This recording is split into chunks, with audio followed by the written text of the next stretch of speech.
Learn how to do a handstand. You've come to the right place.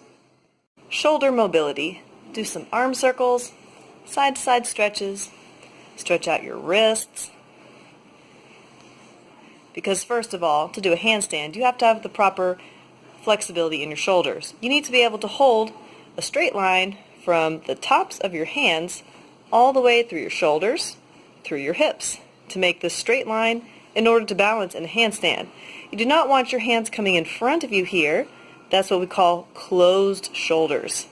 You want it completely straight, as we say in gymnastics all the time, arms by your ears. Can we see that from the front side?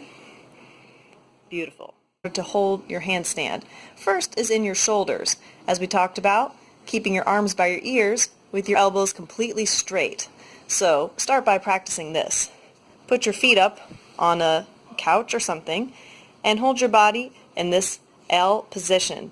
You want to keep your head in, your elbows completely straight, and do not let your shoulders sag down. You want to act like you're shrugging your shoulders. If you do not have solid shoulders here, then your body will just collapse and you won't be able to hold your hands. Holding that same L position, making sure that the hips and shoulders and arms are all in a straight line. You can work up from there to moving your feet up the wall and holding your body straight. The main thing here is your body position. You have to keep your back very straight. You do not want to be a U. As soon as your back starts to bend and your head comes out, that's where we get a floppy handstand and you won't be able to balance. So if you need to come away from the wall a bit in order to hold it, that is totally fine, as long as you're keeping your body in a straight line. Keep in mind this gymnastics drill. We call this hollow position. This is where you keep your abs very tight, almost like you're trying to bring your stomach in on itself and collapse it in. Quads are activated, toes are pointed, body is very tight. Balance. A good way to do this is a headstand. You'll put your hands and your head in a tripod position, just like a triangle. Then you put your knees on your elbows. This is called a tripod position.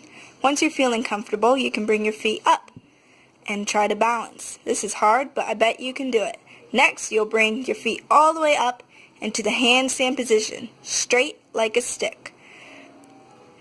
But a bad way to do this is bring your toes towards your head. This isn't good. Try to keep your toes right over your hips.